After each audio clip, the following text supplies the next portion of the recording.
जय जोहार, मैं गरिमा आप मन के स्वागत करत हो खबर 36 मा। आगू बाढ़त हन बात करत हन माघी पुन्नी मेला के।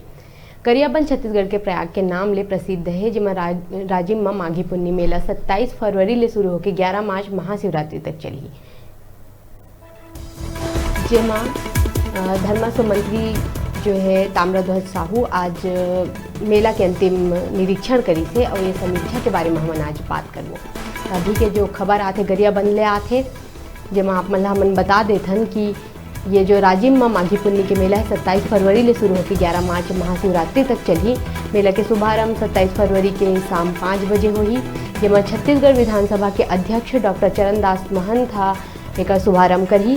शुभारंभ समारोह की अध्यक्षता धार्मिक न्यास और धर्मस्व मंत्री ताम्रध्वज साहू के द्वारा करे जाही, जेकर आज अंतिम समीक्षा करे गए।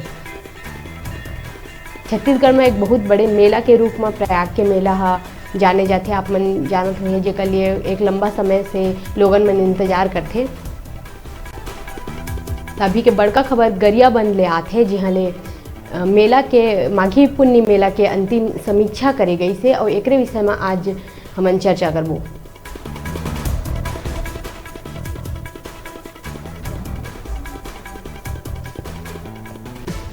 समीक्षा के बाद मंत्री है का कही सावा जानबो।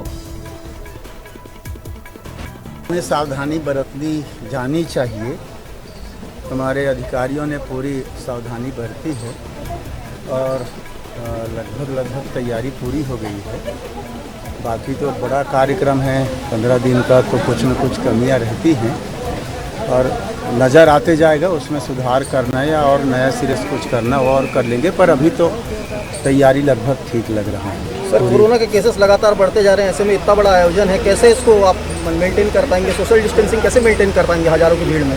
देखिए, कोशिश करते हैं। जनता लगभग ये मान के चलें कि 10 महीना तो हो गया है कोरोना शुरू, लॉकडाउन 22-23 मार्च को अगर लें तो जितनी जागरूकता जनता में इसके विषय में आनी चाहिए आ चुकी है, जानकारियाँ जो उनको होनी चाहिए आ चुकी है।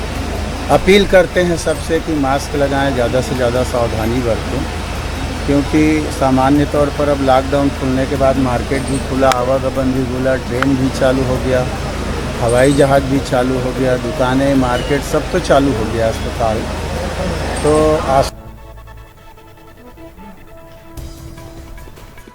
तो पूरा अंतिम तैयारी होए के बाद सब ले इंतजार है ये मेला के।